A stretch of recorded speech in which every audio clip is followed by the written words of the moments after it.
Rachel Emerson is my name. I am 47 years old. For more than 2 decades, I have called this tranquil street in Oregon my home. The same maple trees donning their golden attire in October. The familiar blue mailbox, its corner chipped, remains untouched by my attempts at repair. The familiar brick walkway meanders toward a house steeped in an unsettling hush. I once believed that routine offered a sense of security. The familiar was preferable to the discomfort of transformation. Yet recently it seems as though time is merely passing by. My husband, Mark, holds an executive position in a field related to numbers, perhaps finance or mergers. I once grasped its essence. Or perhaps feign it. Yet, as time passed, his craft transformed into his lifeblood. What about me? I transformed into the gentle refuge he sought after. Cozy. Recognizable. Simple to overlook. We do not engage in conflict. We refrain from flirting. We reside as 2 volumes resting side by side on the same shelf. Once devoured, now collecting dust in quiet companionship. Both of our daughters are currently attending college. This implies that the house is even more serene. Excessive emptiness. Excessive reminders abound. The hours are occupied by laundry, lists, lemon tea, and those long walks that remain unspoken. I make sure to maintain a polished appearance. Golden locks meticulously styled. A hint of color on the lips. Comfortable yoga pants paired with cozy cardigans that convey a sense of calm assurance. However, I find myself in a different position. I feel myself slipping away. Yet, it appears that no one is aware. It was one fateful afternoon in early June. The Nelsons returned to their familiar abode across the street. Their summer retreat, just as they always do. I had anticipated their arrival. I was caught off guard by. It was he. Their child, Caleb. The most recent memory I have of Caleb is from when he was just 17. Slender and lanky, sporting braces and clutching a skateboard. Constantly discarding crumpled chip bags upon their lawn. At this moment, he stands at the age of 22. With a strong and commanding presence. Smooth and free of stubble. Adorned in a white t-shirt that embraced his chest as if it were destined to remain there. He emerged from the U-Haul, a single bag slung over his shoulder, sunglasses perched atop his head. I recall pondering. When did the youthful visage of boys begin to take on the stature and presence of men? That very afternoon, I found myself outside, feigning the act of sweeping leaves that were perfectly content where they lay. A method to escape the sensation of stagnation. He gestured with a wave. Hello. Are you Mrs. Emerson? A smile graced my lips. Rachel is doing well. His smile came effortlessly, as rays of light pierced through the overcast sky. I'm not sure if you recall our previous encounters. I do, I replied, taken aback by the resonance of my own words. There was a time when your bike would rest in our driveway. He let out a hearty laugh. I am guilty. We engaged in a light conversation, the kind that flows effortlessly. What he was engaged in at this moment, a gap year following college. He had returned, spending the summer with his family, with no plans in sight. He inquired about my well-being. I mentioned to him that I was simply at home, engaging in the familiar routines that mothers embrace when the children are away, and the hours stretch endlessly. He nodded as if he grasped the concept. Perhaps he truly did. He graciously volunteered to assist in pruning the rose bush that had become somewhat unruly. I replied, of course, why not? The following morning he arrived, gloves in hand, sunglasses resting atop his head, cradling 2 iced coffees. I thought we could both use some fuel, he remarked. It had been months since I last indulged in iced coffee. Mark exclusively purchases dark roast beans, crafting his brew to a level of bitterness that one could almost chew. Yet there was a hint of vanilla in Caleb's coffee, with just the right amount of cream to evoke a sense of indulgence. We toiled together beneath the warm sun. His hand extending with the garden shears. I grasped the stems firmly, ensuring they remained steady. He inquired about my daughters. Reflections on the books that resonated with me. Concerning the melodies that resonated from the speaker on the porch. I was unaware of just how much time had passed. Given that individual at such a tender age. Truly hurt. At one moment I found myself chuckling. a remark he made about unintentionally cutting off half a bush during a summer job. I cast my gaze aside. He observed me intently, not in a childish manner, not in the manner of a neighbor, yet akin to an observer witnessing an event he was never meant to see, and felt an irresistible urge to keep observing. I cleared my throat. It seems there's an area that hasn't been addressed. He blinked as if emerging from a deep slumber. Then he nodded, returning to the task of trimming. Yet I sensed it, the glimmer, the transformation, and the pain it left in its wake. As the evening unfolded, I observed him from behind the glass, perched on the Nelson's porch, earbuds nestled in, head tilted back against the railing. He appeared serene, unfazed by the chaos around. 22. And yet, in some inexplicable way, more alert than I had experienced in years. That evening, I retired to my room long before Mark returned. He sent a message that read, "Extended dinner. Don't stay up for me." I did not. I reclined in the shadows, contemplating the beauty of roses, chilled brew, and the way Caleb uttered my name as if it held significance. Rachel. Not mother. Not darling. Not babe. Simply, Rachel. It marked the initial occasion in several months. I drifted into slumber, before shedding any tears. At dawn the following day I tended to the garden, giving it the nourishment it craved, sooner than expected, not out of necessity, but from a yearning to encounter him once more. I reassured myself that it was merely innocent. It was not completely. Caleb arrived later that afternoon. This time no gloves. Merely a worn-out pair of sneakers, a simple white t-shirt, and the familiar ritual of the same iced coffee order. "You enjoy it sweet, don't you?" he said. I certainly did. I had kept that to myself. Yet he recalled it all the same. The final roses have been pruned away. It ought to have taken just 20 minutes. However, it required us almost an hour, due to our continuous conversation, because I continually discovered reasons to linger nearby. He shared his thoughts on Arizona, how the heat rendered everything almost dreamlike, how he had ended things with a girl just before graduation. He found himself at a crossroads, uncertain of the path he was meant to take in life. I admitted that I hadn't either. I found myself almost double his years. He grinned at that, not out of sympathy, yet he comprehended. Suddenly, out of the blue, he declared, "Have you ever sensed that everyone has progressed, while you find yourself standing still?" I hesitated before responding. I merely cast my gaze upon him. The sunlight caressed his collarbone, the delicate scar resting just above his left eyebrow. The brightness in his expression was not a reflection of youth, but rather a testament to his liberation. "Each day," I murmured. That afternoon we remained untouched. Yet our hands continued to brush against one another.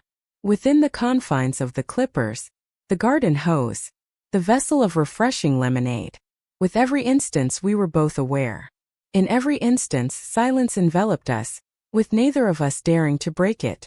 Mark returned home that evening. Delayed. The familiar aroma of aftershave mingled with a subtle hint of hotel soap, permeating the hallway.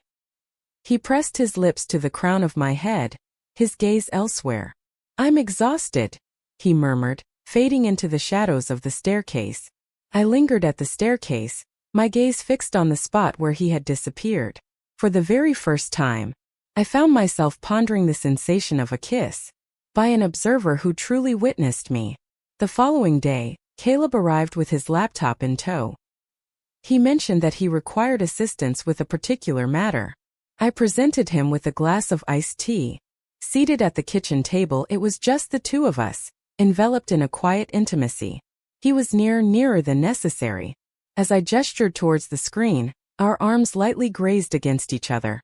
And at this moment, he remained close, not retreating. My breath hitched. His hand lingered on the table, fingers tapping softly in a rhythmic dance.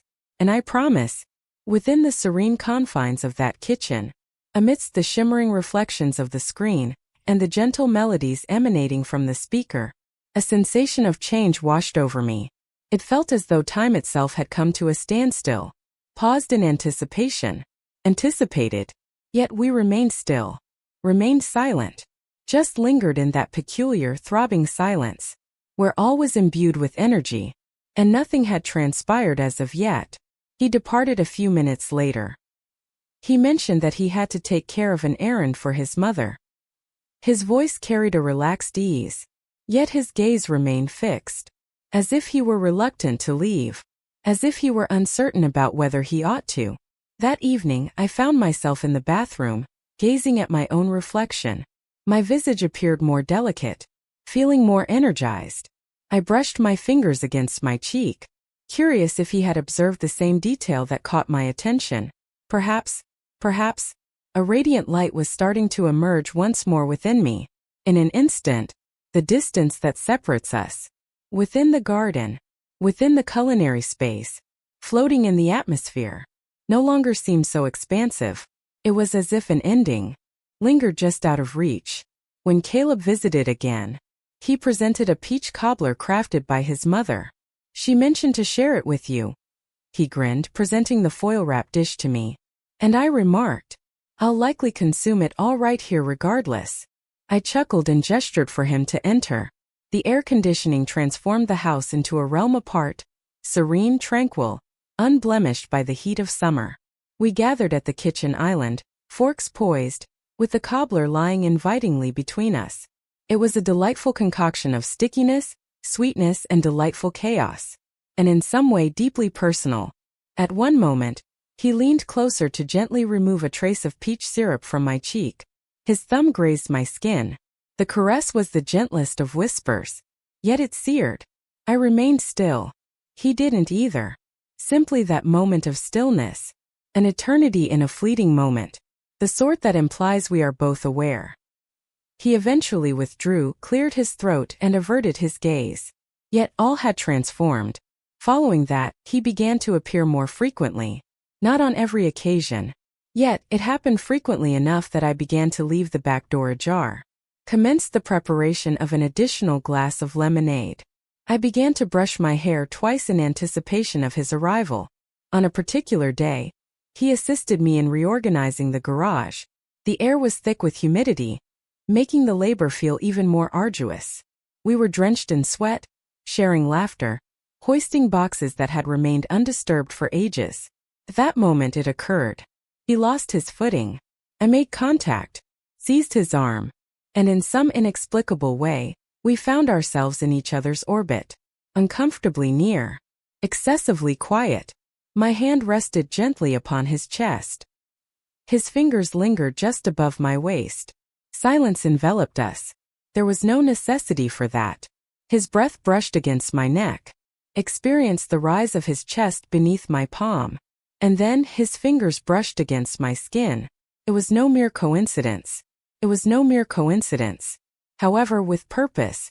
A single hand, steady and inviting, rests gently at the curve of my back.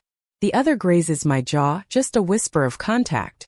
It was as if he posed a question, silently urging me to respond without uttering a single word. I allowed him to continue. I was unable to. In that instant, all the arguments against it, each boundary I vowed never to breach, fuzzy, dimmed, fell into silence. He inclined closer. Do not kiss me. Yet to bring his forehead to rest against mine. His voice carried a hushed timbre. Unsteady. You occupy my thoughts endlessly, he confessed. I shut my eyes, for the simple reason that I was unable to deceive. I couldn't either. That night slumber eluded me. I reclined in bed next to my husband, with his back facing away. His breath flowed deep and steady. All that occupied my mind, it was the manner in which Caleb had gazed at me. I wasn't exactly his neighbor. I wasn't any older after all. Yet, I felt as though I belonged to him, only for a moment, and how that second seemed more authentic, more than anything I had experienced in years. Caleb was absent from my sight for 2 days following that encounter in the garage, and I despised the extent to which his absence weighed on my mind. I found myself wandering near the windows, feigning the adjustment of already perfectly aligned curtains, gazing across the street as if awaiting a delivery that would forever remain elusive. My husband was present at home during those 2 days. The house buzzed with chatter that held no significance. The meal was ready and waiting. The dishes have been cleaned. News observed.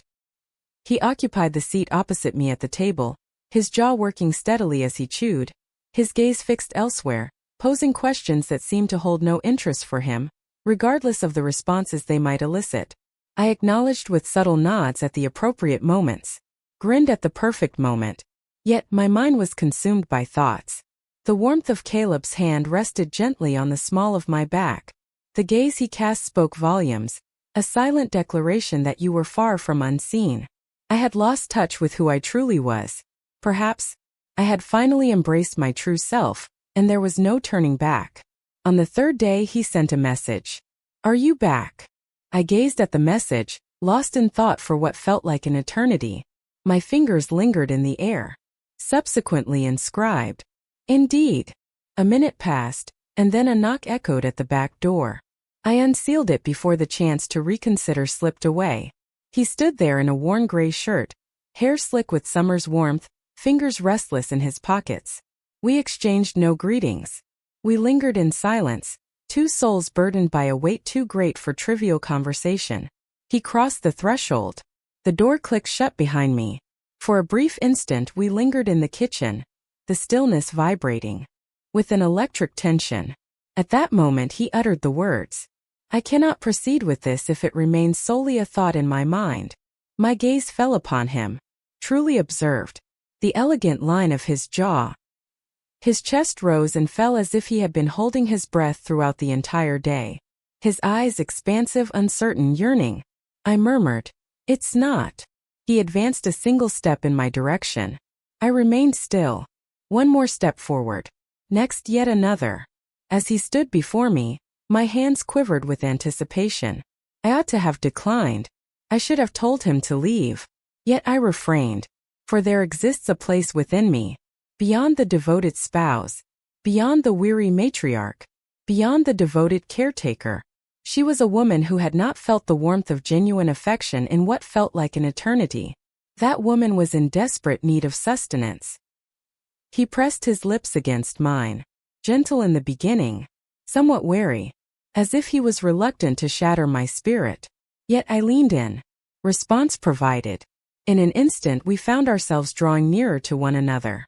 Not driven by desire, yet born from a place of urgency.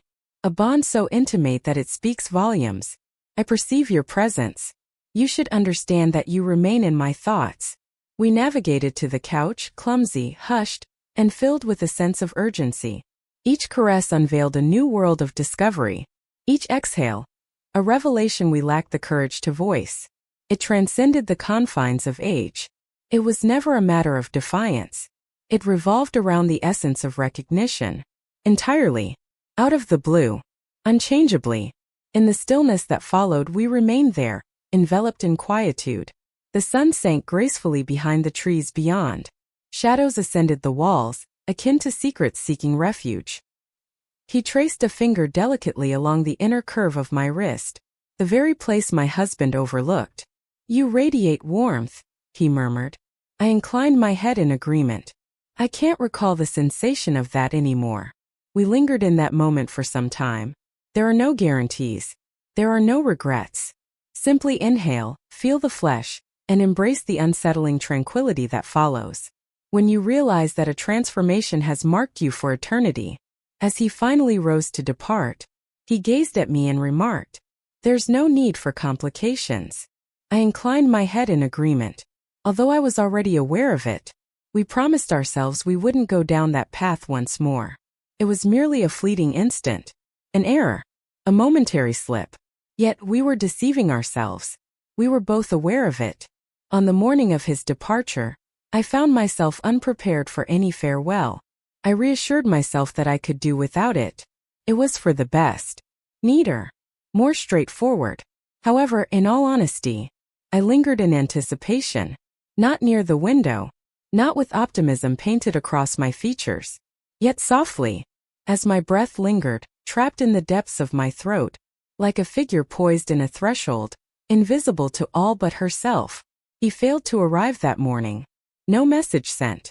There was no knock at the door. At approximately 11 a.m., I stood by the kitchen sink, observing as the Nelsons' car departed. He occupied the back seat, the head tilted, gazing out the window, our gazes intertwined, if only for a fleeting moment. He made no gesture of acknowledgement, yet he cast his gaze in my direction, and that gaze, it conveyed all that needed to be expressed. Thank you very much. You will always remain in my memory. This held a significance beyond words. As the vehicle navigated the bend, it gracefully transitioned into the next street. And then he vanished. I lowered myself onto the cool kitchen floor, leaning against the dishwasher. My hands rest gently in my lap, and tears streamed down my face. Not born from sorrow, not even from a place of remorse. Yet I was aware. The end had come. It's not merely the situation with Caleb, yet the fragment of my being that had existed in quietude for such an extended period. That aspect refused to retreat into obscurity. The coming weeks seemed unusual. Mark came back from yet another conference, tossed his suitcase into the hallway, and inquired about dinner plans. I offered a smile, uttered salmon, and observed him as he strolled away. He failed to notice the new haircut I had gotten. There was no inquiry about my whereabouts earlier that day. Failed to notice the fresh spark within my gaze. The one I was unable to feign previously and cannot conceal now. In the quiet hours of the night, I would find myself seated on the porch, a glass of wine in hand, observing the stars emerge from behind the pines. I often reflect on how Caleb gently tucked my hair behind my ear, the manner in which he breathed my name, reverent and soft, the tremor in his hands during our first touch, as though he too sensed we were unveiling something both taboo and hallowed simultaneously. It was not love, not quite. It was something diminutive, yet in a way it felt immense. It was under observation. It was desired. It was becoming known, even if only for a single summer. I chose not to pursue him, failed to put pen to paper. I refrained from searching his name online. Some things, the genuine ones, are simply not destined to endure. They are designed to rouse you from slumber, to awaken the essence of your soul, to remind you that you are more than just a wife, a mother, a neighbor, or a specter. You remain a woman, a being adorned with flesh, and a deep yearning, and warmth, and a heart that continues to brave the possibility of being shattered. Occasionally, as I stroll past the rose bush he assisted me in pruning, as I glide my fingers along the sharp thorns, a smile graces my lips. For that was his true essence. A sharp prick. Exquisite. Perilous. Surprising. Truly remarkable and impossible to forget. The neighbors remained blissfully unaware. My husband remained oblivious. The world continued its relentless rotation.